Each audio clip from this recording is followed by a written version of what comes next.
Hello, Dr. Shireen. Are you in? I'm in. Okay, can you hear Okay. me? You can resume. Yeah.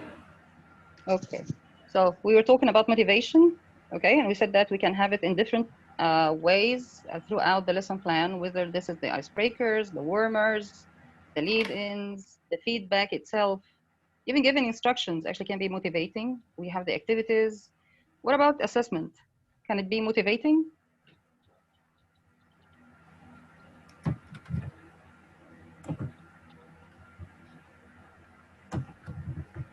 I Yes, can it hear some can. typing. Yes, it can be motivating. How? Once the assessment, you assess your students, you can give them feedback. Where feedback should be constructive. By the way, the sandwich technique. Through the feedback, you can motivate them. You can give them Okay, positive energy. but I have a question here. What about self-assessment? Can it be motivating? Self-assessment. Yes, can be motivating for the learner or the teacher or both. Well, I'm talking about self-assessment on part of the student, the learner. Yes, they can assess themselves. Okay, but how do you feel about that? This is going to be motivating for them? And is it going to be helpful for you to plan your lesson well and to be organized? Sometimes, because they may not be fair for themselves sometimes. Okay, but how would you guarantee that the self-assessment is kind of reliable? Let me think. Well, this is part of our lesson plans. How are we going to make this kind of self-assessment kind of reliable for us as teachers? Because we're going to take the feedback from them, not from us. And we are going to build up our lesson plans, the future lesson plans on the self-assessment actually that you receive from your learners. Well, this is very, very important for you actually to decide because you have to teach them how to assess themselves. You have to give them rubrics. They have to be familiar of the process, the whole process of self-assessment. So do you think that when you have self-assessment in the class, well, this environment, the learning environment is going to be kind of encouraging and motivating?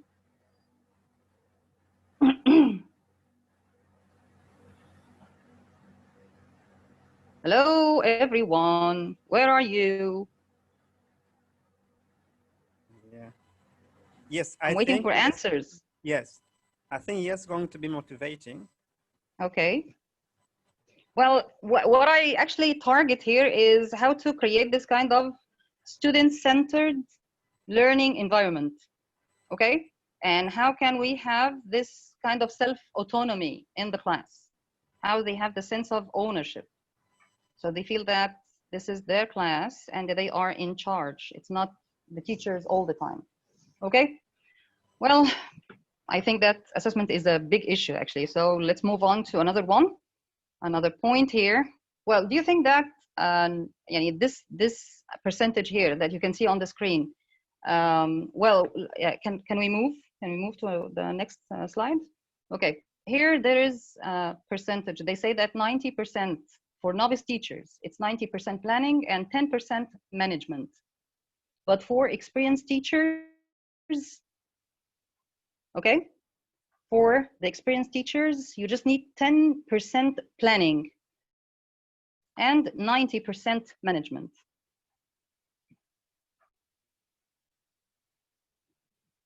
Well, what do you think of this?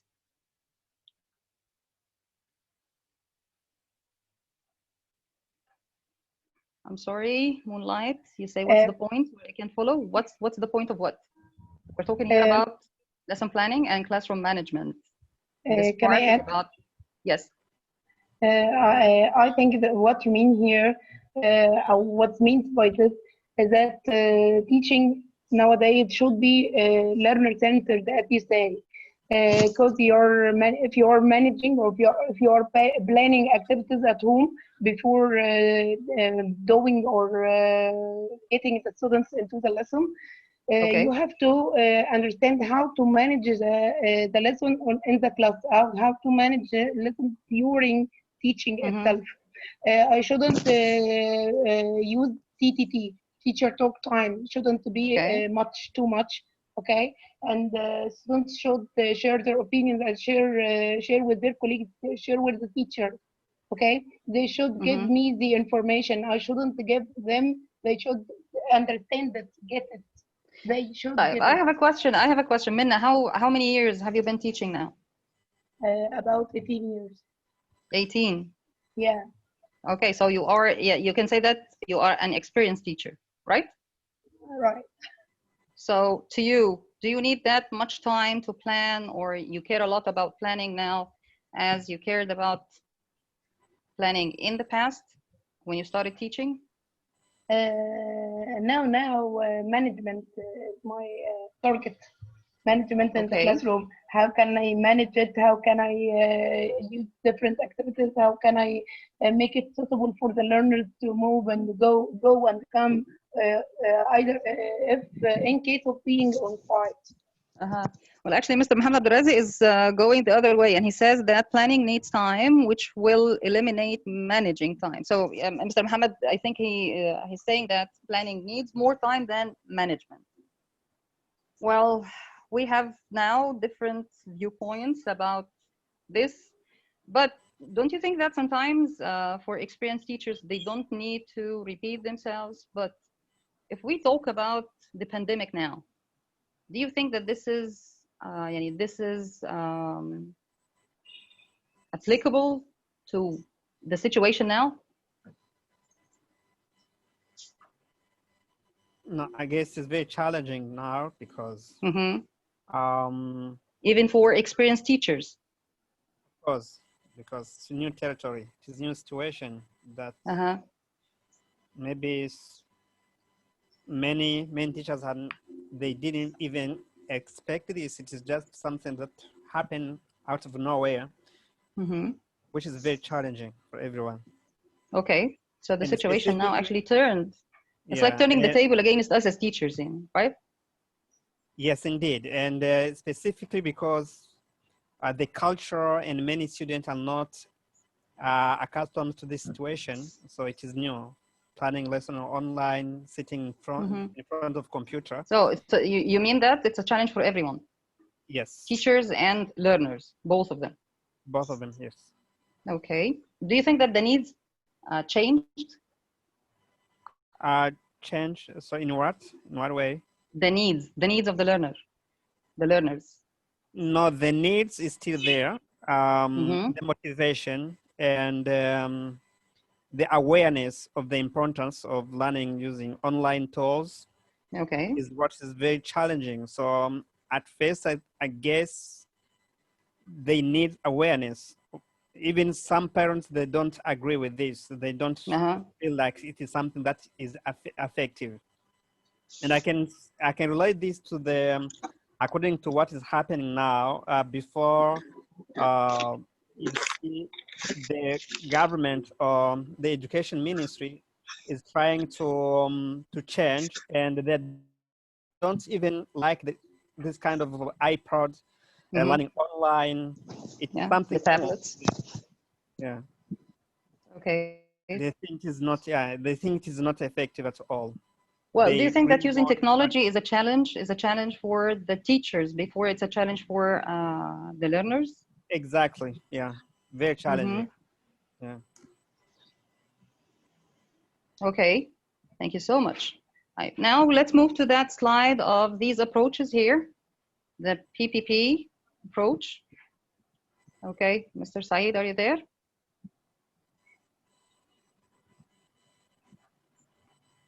Mr. Saeed? Yes, I think that there is a problem with the link, Mr. Saeed, because many people actually are complaining. They can't get into the meeting. Okay, this is our fate, Dr. Shireen. This is our fate for today. Yeah, I know. Thank you. Okay. Okay. Let's go through the three approaches here, because these are the main approaches that we use when we plan a lesson, whether to go the traditional way, which is the PPP approach. So we have the 3 stages here, the presentation, the practice, and the production, or Sorry. to go. Excuse me? Okay, can you hear me? Yes, here Yeah, it's about the approaches that we use when we planning a lesson. Here we have 3 approaches. Excuse me, Yes. doctor. Yes. We cannot see the slides. Maybe Well, from my can you please move the slide? Yes, because I can see only the Okay, WhatsApp slide or What? something. Yeah, okay. Yeah. Can we share the slides again? Where is the slides that you are sharing? That what we see, that WhatsApp, I don't know Okay, WhatsApp Mr. Said. for whom. Okay, 1 minute now. This is, I think it's Mr. Said's. There is no sharing for the slides. Yeah, there is, Okay. but only Yeah, I think he's what going to stop appears. sharing. Yes. Okay. The What tab. appears these in are- front of us, which is the WhatsApp. I don't know WhatsApp of whom. There is Yeah, no. there Okay, is. actually, slide these sharing. are attendees trying to get into the session, but they can't. Okay. Yeah. Okay. Okay, so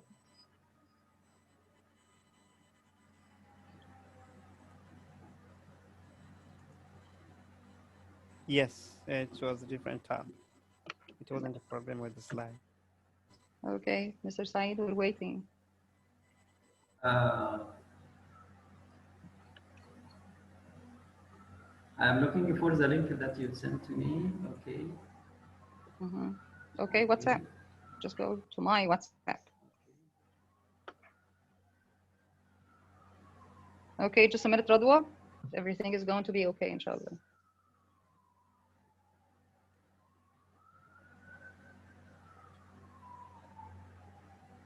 So Dr.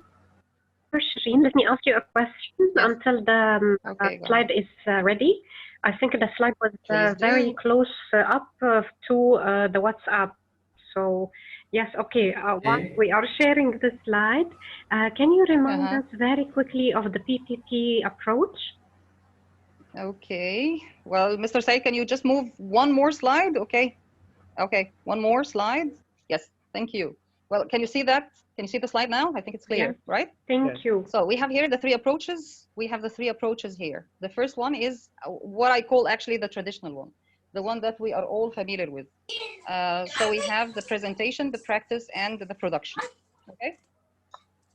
When we use this approach, we make sure that we present the new language at the beginning, and then we go for practice, and then we take our students to the stage of creativity, which is production. Okay, but there is a problem here. There is a problem with that pyramid, is that we usually turn it upside down. Usually teachers love to start or to maximize the presentation and the teacher talking time. Okay. Doctor. Hello. Yes. Okay. So again, what happens in reality actually is that teachers, most teachers, I'm not saying that all teachers, most teachers turn the pyramid upside down. So they maximize their talking time and they minimize the student talking time when it comes to production. And actually some teachers never approach that area of production. So they just go for presentation, presenting new language, vocabulary, and grammar, and then they move to practice, and they never allow students to go into that kind of free practice, which is going to lead us to production. Well, Excuse me, doctor, does this... Could we move back to the slide before this one, before the BB it's and TT? Okay, you need the lesson plan? Yes, please. Okay, but this is not the norm, okay? Can we move it, please, Mr. Said? Or Miss Amani, who's in charge? أيوة مع حضرتك أموريني. Okay, can we move it back? And back just one slide, backward. This one, this one. One slide, yes. No, the one before. This one. The one before. Okay. No, the lesson yeah. plan. Okay. No. Okay, the one after. I'm sorry because I'm looking at my PC. Okay. Yes.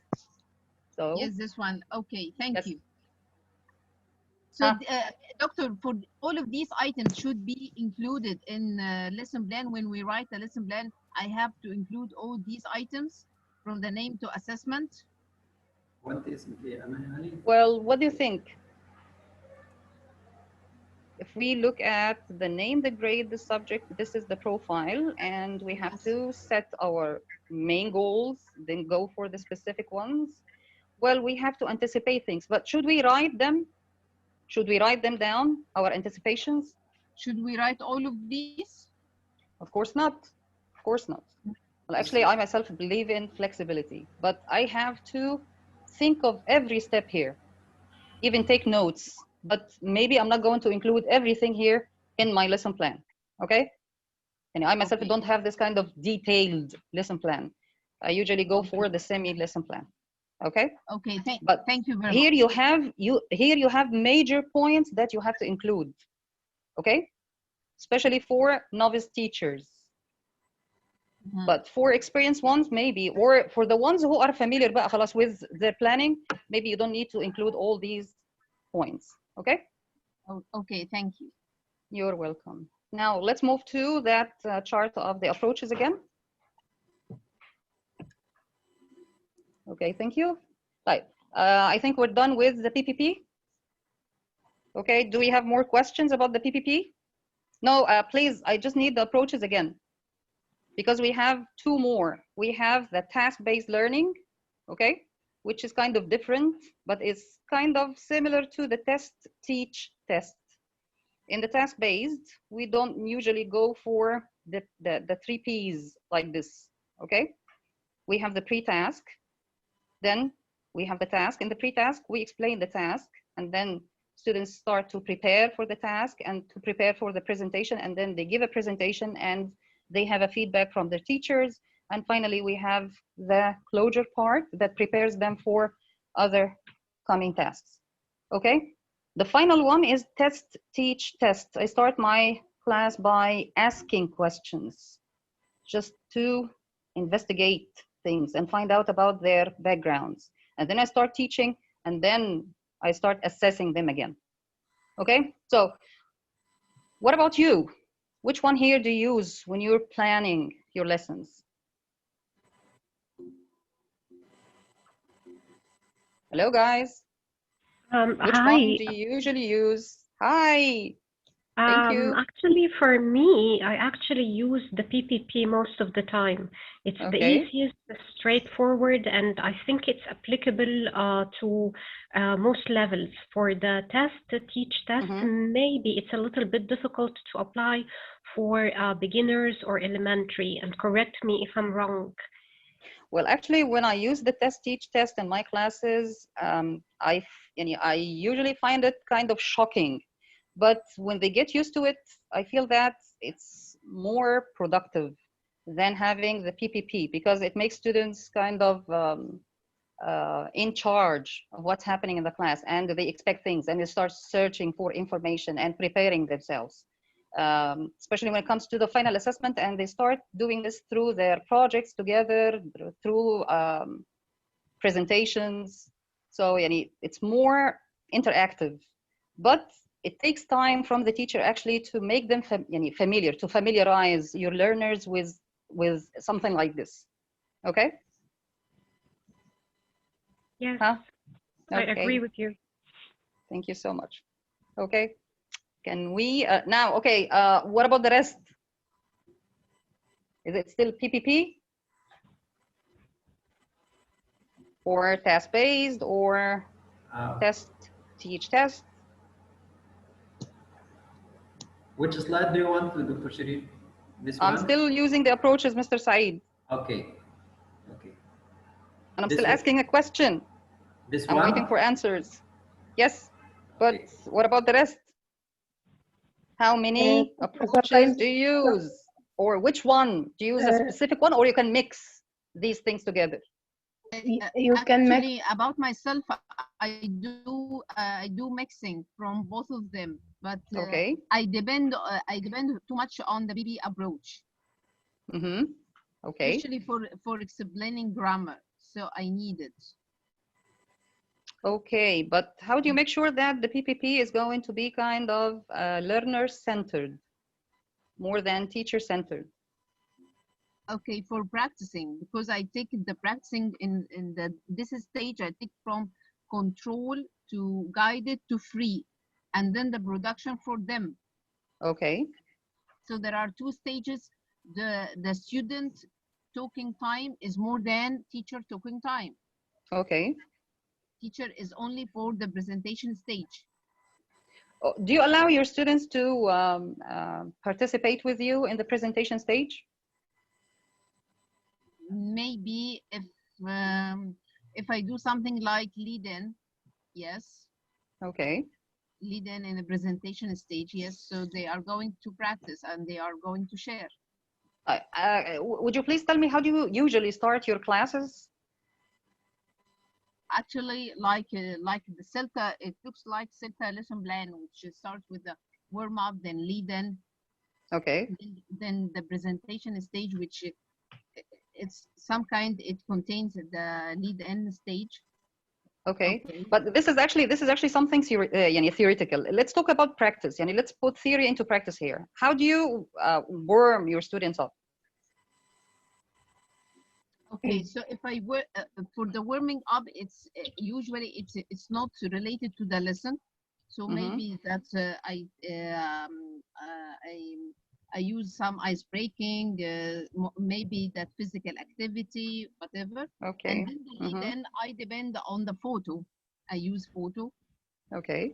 Or a song. Okay. Or part of movie to attract their attention. Okay, perfect. What I'm going to explain for them. Okay. Thank you, Radwa. Minna, would you like to add something? Yes, I use some games and some videos. Sometimes I use videos, and sometimes I use two facts and a lie. About I write some numbers or some words, and they guess what does it mean, what does it refer to, how it's connected to me or to them. Okay. Okay. I relate. I ask them to give me. Some opinions about or some stories about their life, their experiences. Okay. Okay. So you can start your you can start your lesson with mini presentation conducted by your students. Yes, some I may have a small ball, and then throw the ball for each of them to elicit some experience from them, some answers to facts and the like, something like this. Okay, thank you so much. Well, all of them are very great ideas. Well, thank you, Moonlight. Thank you, Shayma. Thank you, Minna. Thank you, Radwa. Okay, and now let's move on. Okay, well, Mr. Say, can we move to this slide? And please, there is a link on the slide here. Would you please copy it in the chat box and copy and paste the link here in the chat box? Mr. Saeed, are you there? Yes, okay. Well, as you can see here, this is the picture of teachers of 2020. So we're all suffering now because of the pandemic, okay? Well, here there is a link to a very nice article actually that tells the 13 differences between online and face-to-face courses. So this is for you to read and find out. But before you start reading this, can you tell me some differences that you found between the online and face-to-face courses or classes? Can you think of some? Yes, may I add? Thank you, Mr. Saeed. Okay. Okay. Uh-huh. Yes, it may be technology, using technology, the great amount of using technology online. Number two, engagement of learners. I think that the engagement in the classroom on site is much better than online. Online classes, okay. Because they are not accustomed to interaction between the teacher and the learner. Sometimes connection problems make a problem connecting other students face to face, as we do. Okay, and on-site class. Okay, sometimes the lesson plan itself differs from on-site to online. Okay. Yes. We have The teacher's rule inside on site, okay. not as يعني, online. okay. Online, how do you feel? يعني, what you're doing more on online? Are you a facilitator? Are you controller? Are you a guide? Presenter? Online, I'm trying to do a lot of much more than this. At Okay. first, I'm a guide. I'm a facilitator for them because I got to give them orientation sessions in order to get them accustomed to the virtual environment. Okay. Yes. After that, I moved from facilitator and guide into a designer. I'm trying to design a lot of online activities or engagement techniques to make them engaged. Okay. Yes. So that's why lesson planning here is very, very important for us. Yes. So do you think that planning a lesson online is more difficult than planning a lesson face-to-face, or it's the same? No, yes, doctor. Yeah. Hello? Yes, doctor. Yes. I think that online lesson plan is more difficult because I have to Why? engage them all the time. Because simply, if they don't engage, if they are not interested, simply they can play on their Facebook, Twitter, using their WhatsApp, chatting with their friends on Messenger, something like that. So I have to engage them. Well, actually, they can sleep. They can leave. They can leave their. They can mute themselves. Yeah. Yes. Yes. So I have to engage them by using different digital tools. So in this case, I have to depend on different digital tools like Padlet, Kahoot, Quizzes, Quizlet, and something like that. And I have to know where, when I use which I use it when. For example, in production stage, if I want them to write, so I can simply, divide them by using Zoom into breakout rooms, and I monitor them. They ask them to think about something, to write it as if a presentation or something like this, or I can use Padlet to make them to go there and write. For example, talk about your daily routine. So I ask each one of them for about 15. You have 15 minutes and write about. So I have to give them, and plus the instructions should be very clear. For example, the Padlet, they don't go to the page, they go to the website and they write, open a post and write it. So I have to give them the instructions very clear. So in online, more than in offline classrooms. Okay. So here, Shaima wrote something about classrooms are.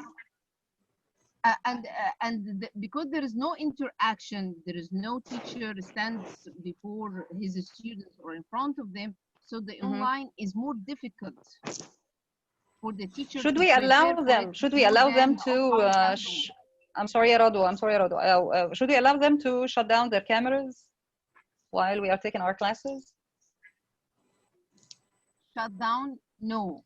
I think it's much better they open their cameras.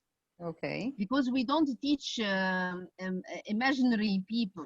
We don't teach imaginary students. This is not virtual, yeah. And yes. And when they feel that there is a camera and they have to be presented and prepared, this makes them not to go to another place. But take care, because some people actually think that when they open their cameras, they're going to be watched. And when they have the sense of being watched, they don't feel comfortable with the environment of the class, and they are not productive. So, especially for the adults or for the teens or the young children, because they chat with they chat with their friends on Messenger and WhatsApp. They're using camera, so it becomes familiar for them. Yeah. Well, I tell you, okay, yes. Thank you, Radu. Yes. I think if they are responsible, you can give them choice. But if you sense that some of them, they will take the advantage of not being watched so that they can do whatever they want, I guess for those, you have to tell them to open the camera. And sometimes, sometimes they do close the camera when they want to be distracted or when they just want to move. But if they are open the camera, yes, they're going to stay there. But for responsible people or responsible children, yeah, you can tell them to choose what they want. Okay, perfect. So you're giving them this kind of democracy into the class, right? Yes, yeah. Okay, in one of my classes, actually, I had 3 dogs. Dr. Shireen, let me make this announcement, please.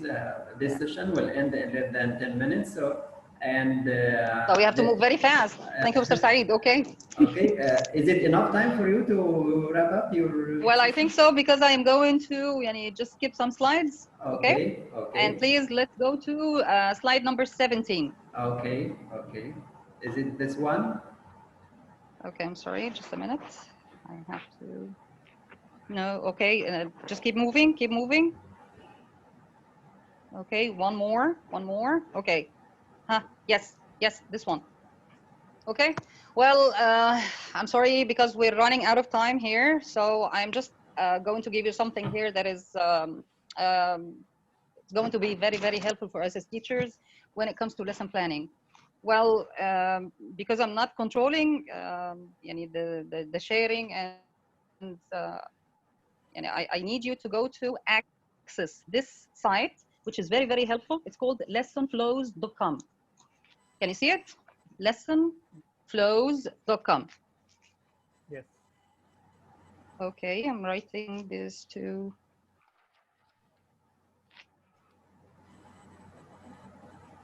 Okay, would you please log into that site? Now? Yes. Okay. Can you write it, please, in the chat box? Oh, yes. I'm sorry, it's missing L, lesson flows. Thank you. Most welcome, ya Marwa. Okay. Lesson, but there is no space. There is no space between lesson and flows, okay? All right. So if you go to this site, you're going to have, there's an icon at the top. It has lesson plans, okay? Yes. Well, are you there? Yes. Okay, so let's open the lesson plans here. You're going to find that they have lesson plans for groups, grammar and vocabulary, speaking and writing, reading and listening, and for kindergarten also. Okay? So when you let's open, for example, speaking and writing.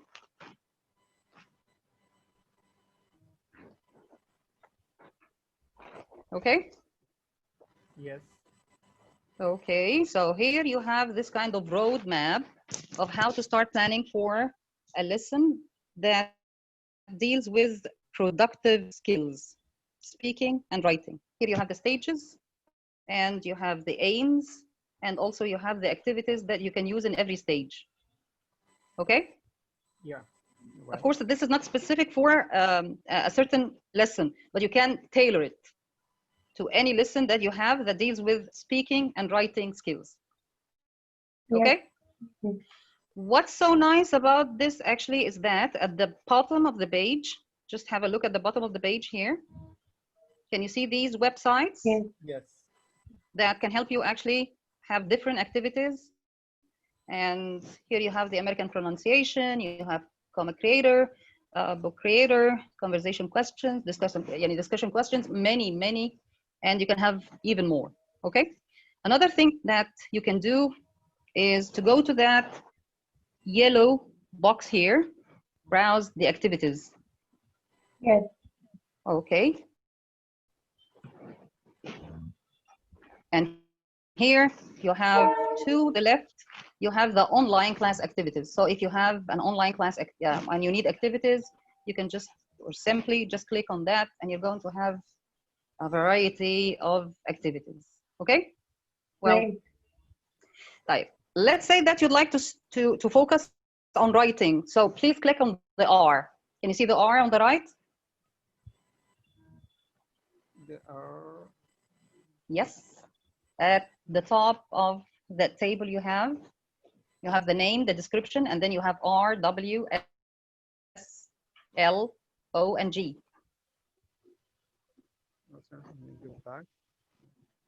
Okay, you clicked on the yellow box, right? Yes. And now you have games and activities. Exactly. Okay, if you go down, scroll down a little bit, and then you're going to have a table. Okay, yes. Can you see that yellow part, which has the name, the description?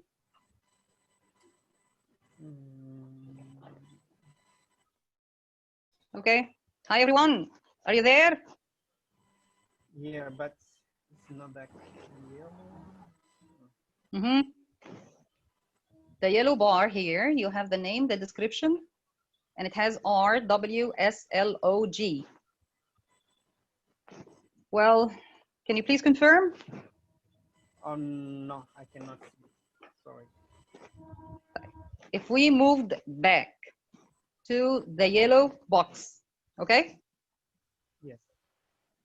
Okay, down to the left, browse our activities. Then you go to the activities. You have the first part on the left. It's online class activities, okay? Yes. Okay, click on it. Page, games and activities for online ESL lessons. Yes, yeah. Okay, then you go down and you have a table. Can you see the table? Yeah, I can see. Okay, you have the yellow part at the top of the table, name, description, and then you have the RWSLOG. Can you see them to the right? Yes. Yes. Okay, if you click on R, for example. Yes. What happens? What happens? Or change it into R and all Yes, you know why? Because he's going to give you the activities of the writing, of the reading. But if you click on the W, you're going to have the writing activities, and then you have the speaking, you have the listening, you have others, okay, and you have grammar at the end. So this is very, very nice. It means that you'll never actually get lost when you're dealing with your online activities, because here he's going to give you something that suits every skill, okay? Great. So like what? For example, if we have the writing part here, you have the blogcast, okay? You have the class blog, you have class lectures, the reading blog, you have connected news, which means that they're going to surf the internet and find out about the news, okay? Google that. So they have to go and Google things that you're going, or tasks that you're going to give them, or assignments that you're going to assign them at home, for example. So it can be synchronous and it can be asynchronous, okay? So if you go through the table here, you're going to find lots and lots of very nice activities that can help you with every skill that you would like to work on, okay? So, well, it's actually, you need some time to go through that site and start assessing or evaluating the site, but you're going to find it very, very useful. So how do you find it so far? Yeah, perfect. I'd like to say thank you, Dr. Shireen, because it's about the session is about to end now. Okay. So we ran out of time. If you have, if you can answer any question quickly. Okay. So, my question to you now. Well, do you find this helpful for you? How to go through the lesson plan and how to work on a site like this, or to use the different sites actually that, or the links that they provided you with? Yes, actually, it's very informative and a very, it has a good flow.